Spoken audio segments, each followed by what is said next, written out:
welcome to this week's Facebook Live. If you're watching here or on YouTube, thank you for joining me. So this week we're going to talk about a little bit about relationships. Now, what I'm going to talk about is intimate relationships. But remember, a relationship, we have it with everybody. We have it with ourselves, but we also have it with lots of different people. So, what I'm going to talk about today could be relevant to somebody you're working with, it could be relevant to somebody in your family or a friend. So just be aware. It isn't always just about an intimate relationship. So I suppose it's an early warning sign I'm talking about. So that would be dating. If you're dating somebody, this would be an early warning sign that you might want to be watching out for. And if it's happening to you, then you have to make up your mind whether you wish to continue in that relationship.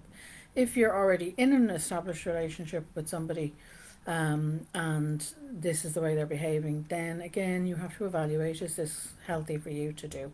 So let's get on with this and talk about it. Healthy relationships are something we all want. We all want to have a connection to somebody else. And as I said, relationships can be with other people, not just intimate relationships, but with other people in the community. And we want that. We want them all to be healthy. But healthy relationships, whether they're intimate or otherwise, are based on having, healthy boundaries, and both people having healthy boundaries. And also remember, every relationship is different. To the two people involved, if it is an intimate relationship, if you are trying to get to know somebody, you're dating them, you're bringing your own strengths and weaknesses to that relationship. It's not going to be perfect. Nobody has a perfect relationships. But both parties should feel, they should feel comfortable, they should feel confident, it should be positive for them. They should, particularly as the relationship develops, they should feel loved, wanted and useful. Their opinion should be valued. They should feel, they can trust the other person. They should feel respected. Even when we disagree, we should still feel we're entitled to that opinion and we can voice it in that relationship. And there are foundations that we would look out for in a healthy relationship. And, that would be trust, as I said, respect, but also honesty, friendship. If you want to be in an intimate relationship, you really need to build it off friendship. The two of you should be good friends. Open. You should have openness between you, open communication between you.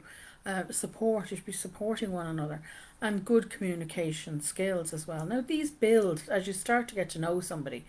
They build. You build up all those things, but they should be there. And if they're not starting to develop, if they're not there, then this could indicate some major red flags that you need to really look for. If one person is, mistrusting, if they're disrespectful, etc., then you really have to ask yourself, why do I want to be or continue to be in this relationship? Why would I want that relationship? We have to remember, we can't change somebody. Sometimes we have to learn that the hard way, but if we can just stop and take a break from all the rose-tinted glasses and go, okay, hold on, is this is this a good, healthy relationship for me? And remember, we can't change them. And if they're not willing to get help and get the support they need, then you've got to also ask yourself, am I willing to stay here with this? So the one I'm going to talk about today, though, is this is where I would actually say to you, perhaps you really need to strongly think about walking away and getting help for yourself, and always be aware of, your own safety. Now, not necessarily always will walk away in this situation. It will depend on different factors. So what I'm talking about today is somebody who's a controlling or demanding personality type. If they're like this, they're highly unlikely to change. And if you're seeing it early on, particularly when you're dating, it can have a number of implications. So it's definitely what I would say is a red flag. So pay attention. Because generally to fix this type of thing would require the person who has this controlling and demanding personality type to actually admit they have problems, for them to seek and actively, and that's the key, actively engage in a treatment program. Sometimes some of these personality types that I'm going to go into in a little bit more in a second, but sometimes they may go to treatment or they may go to couples therapy, but they're not actually actively engaging in it's like lip service. They're paying lip service, so they're not really actively engaging it. And as I said, you're not going to be able to change this person. The only one who can change anybody is yourself. You're the only one. And they really do need therapy. For them all, they definitely need therapy, these type of people. So the types of personality issues that you could see where they're demanding or controlling personality types could be an indication of a personality disorder. And this is what I'm saying to you about.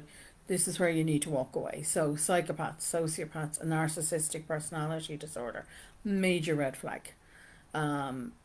There's no way you can have a healthy relationship with one of these personality types. You need to leave, you need to get support, you need to get help, and you need to protect yourself. Now another type of controlling or demanding personality type could also indicate that they have addiction issues. It could also mean that they've suffered some kind of childhood abuse, neglect, or trauma of some kind. Again, these people need therapy, and you're going to have to weigh up whether, if this is the case, that you are going to be able to cope in this kind of a relationship, particularly if they're not willing to engage in the support of a therapist or a support group, particularly in terms of an addiction. So you've got to weigh this up. Am I willing to stay here, and am I willing to, am I able to deal with this kind of thing? Again, these people need therapy. They would need to actively engage in therapy. They really do need support. A note of caution here with this type of personality is the controlling and demanding type of personality types, is that domestic violence can be part and parcel of any relationship with them. Again, remember, dating. You don't have to be married to them. You don't have to be in a partnership with them. You could be dating them. It could be, within a family. It could be a family member. And, domestic violence can crop up here. It could already be there. It could already be present because, with domestic violence, it can be so covert. And in the early days, it's very subtle and tends to build.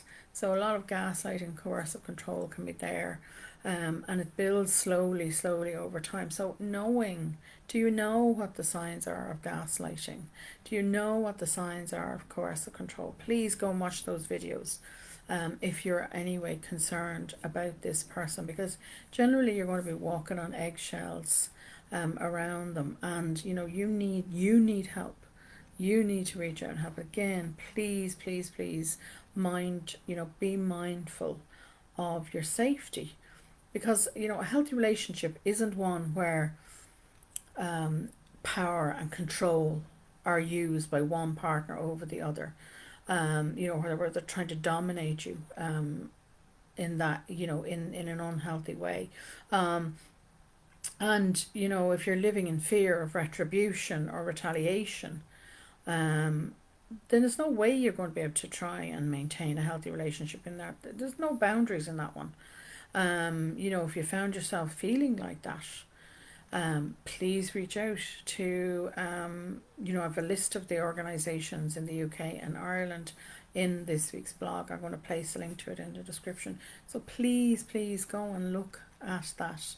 If this is you, if this has happened to you, or you are currently in that, please reach out and go and watch the signs and symptoms of coercive control and gaslighting tactics that can be used by this type of personality. That's it for this week. I have a book up there that's called The Building Blocks of Self-Care. I've got 4 books up on my website, and they're also up on Amazon if you want to look at them. But The Building Blocks of Self-Care lay in a good, healthy foundation for anybody who feels they don't have healthy boundaries. And it's made up of 12 steps you can take. and it includes worksheets as well. Everything you need is going to be in that book for, to help you maintain a healthy relationship with yourself, but also with everybody else that you come in contact with. So do go and check it out if you wish.